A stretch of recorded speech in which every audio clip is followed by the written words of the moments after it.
So, you go to bed absolutely exhausted. You fall asleep just fine. But then, bam! 3 a.m. Your eyes are wide open. Your mind starts racing, your body feels totally restless, and no matter what you try, you just cannot get back to sleep. If you're over 50 and this sounds familiar, I need you to know something right now. This is not just normal aging. This is actually your body sending you a very specific biological signal. And the good news? Science has finally figured out exactly why it happens. Stay with me here, because what I'm about to share has helped thousands of folks over 50 finally sleep through the night again. And we're talking without sleeping pills, without crazy expensive supplements, and without endless doctor visits. Let's dive right into it.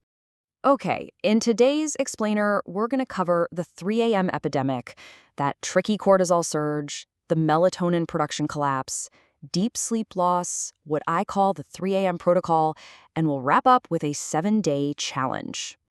All right, starting with section 1, the 3 a.m. epidemic, which is really a hidden health crisis.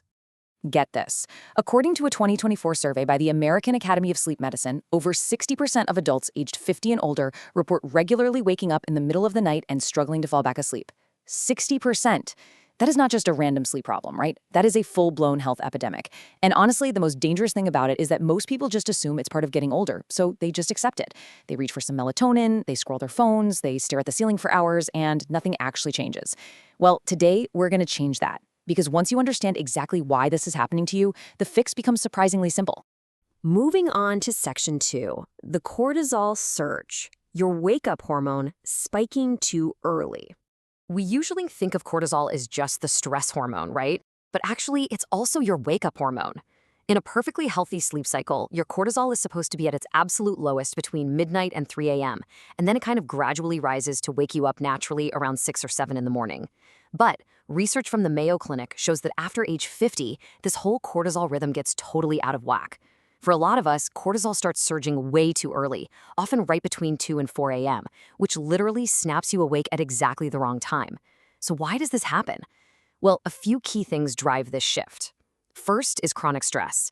Even just that low-grade background stress you barely even notice during the day, it accumulates and completely disrupts your overnight cortisol pattern. Then there's blood sugar instability. When your blood sugar drops too low during the night, your body panics and releases cortisol as an emergency signal to raise it back up. This is honestly one of the most common and most overlooked causes of 3 a.m. wake-ups. Next is alcohol. Even a single glass of wine with dinner can spike your cortisol levels during the second half of the night, wrecking your deep sleep and waking you up. And finally, inflammation. The same inflammatory foods we've talked about in previous explainers actually trigger cortisol release in the body. There was this incredible landmark study published in the Journal of Clinical Endocrinology and Metabolism in 2024. They followed 3,400 adults between 50 and 75 for 3 whole years. And what they found was wild. The people with the highest overnight cortisol levels had 73% more nighttime wake-ups, 40% less deep sleep, and significantly higher rates of anxiety and depression. Oh, and they also saw faster cognitive decline over that 3-year period. Let me literally say that again, because it is absolutely crucial. Higher overnight cortisol was directly linked to faster brain aging. So guys, this isn't just about feeling tired the next day.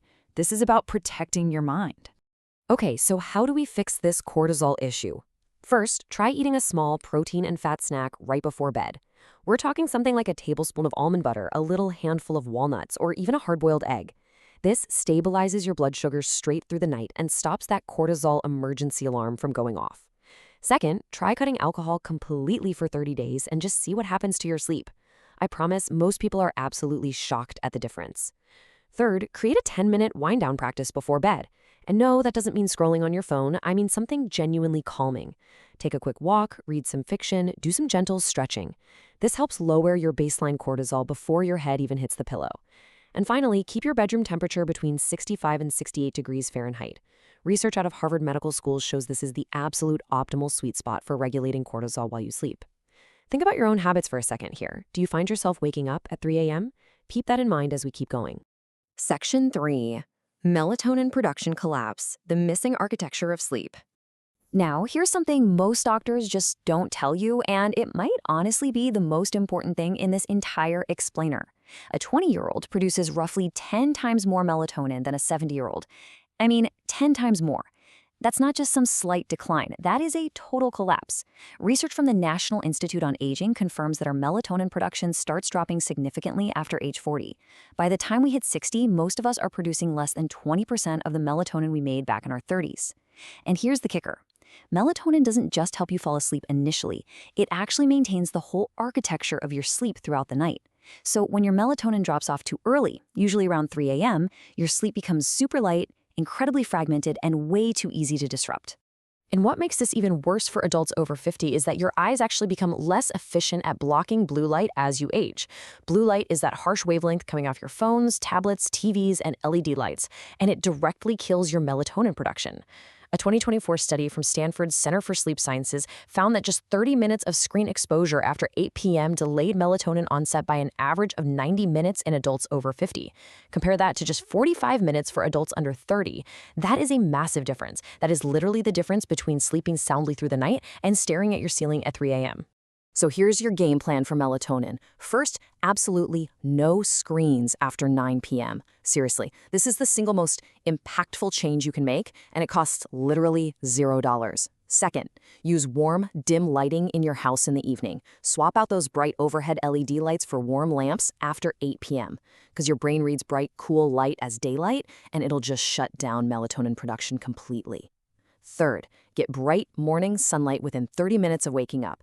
This resets your circadian clock and actually boosts your melatonin production for later that night. Just 10 minutes outside, and no sunglasses, obviously. Fourth, if you do use melatonin supplements, and this surprises a lot of people, less is actually more. Research from MIT shows that just 0.5 milligrams is way more effective for maintaining sleep through the night than 5 or 10 milligrams. Most supplements at the store are, frankly, 10 to 20 times too strong. Finally, tart cherry juice. It's one of the most evidence-backed natural melatonin boosters out there.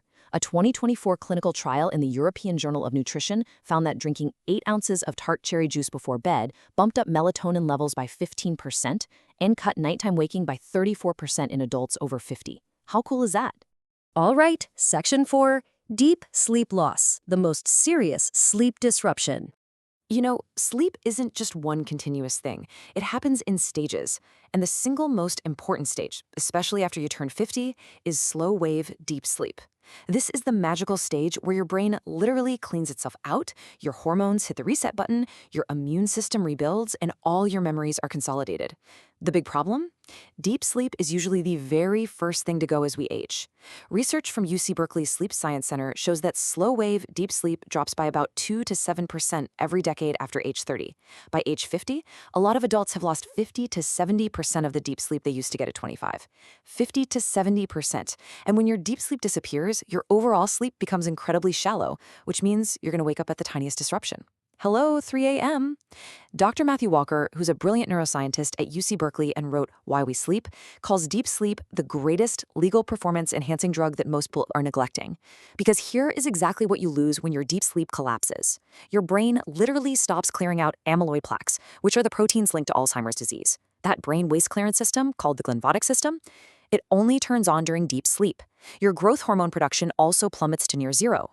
Growth hormone repairs your muscles, keeps your bones dense, and keeps your metabolism humming. And 70 to 80% of it is released during deep sleep. Your immune system tanks too. A single night of bad sleep cuts your natural killer cell activity by 70%, according to the University of California. And your insulin sensitivity drops, making it way easier to gain weight and driving up your risk of type 2 diabetes. This is exactly why fixing your sleep is not some luxury. This is survival-level stuff. So what does the research say actually works for getting that deep sleep back? Well, first, keep a totally consistent sleep and wake time. Yes, even on weekends. This is the absolute #1 most evidence-backed intervention for deep sleep. Your body has to know exactly when to release the chemicals that trigger deep sleep, and consistency is the only way to program that clock. Second, exercise. But you gotta time it right. Moderate aerobic exercise boosts slow-wave deep sleep by up to 65%, according to a 2024 meta-analysis in Sleep Medicine Reviews.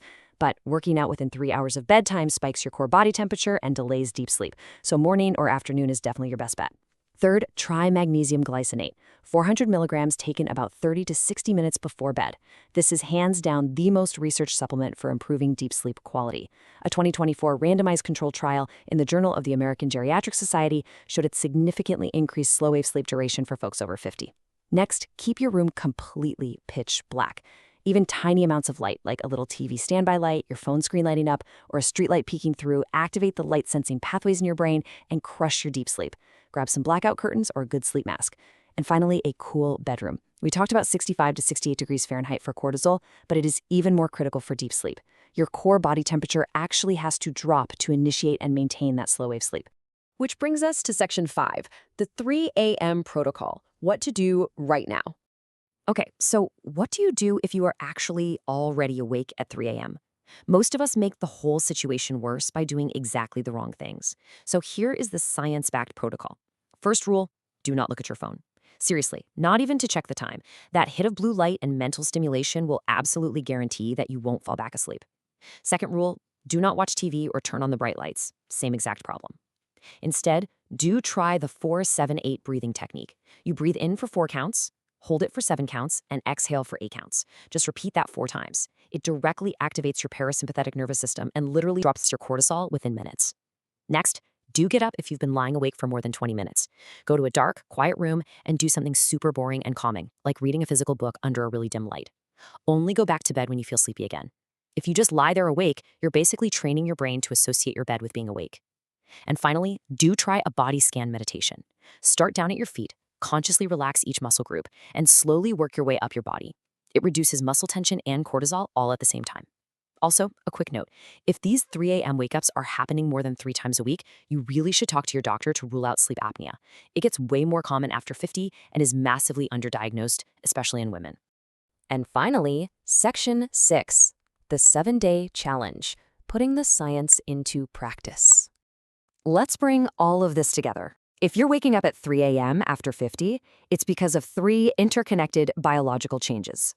First, your cortisol is surging way too early. Second, your melatonin production has totally collapsed. And third, you are losing out on vital deep sleep. So, here's my challenge for you for the next 7 days. For nights 1 through 3, absolutely no screens after 9 p.m. and have a small protein snack before bed. For nights 4 through 6, keep doing that, but add 400 milligrams of magnesium glycinate before bed. And for night 7, add in that tart cherry juice or 0.5 milligrams of melatonin. Track your sleep through this. I'm telling you, most people notice a dramatic difference within just those first 3 nights. Next time on This Explainer, we're going to be breaking down the 5 biggest myths about cholesterol after 50 and why basically everything your doctor told you in the 1990s about fat and heart disease might actually be wrong. But for tonight, take a look at your bedside table. Is your phone still sitting right there? If you truly want to stop waking up at 3 a.m., what is the one single change you are willing to make right now before you go to sleep?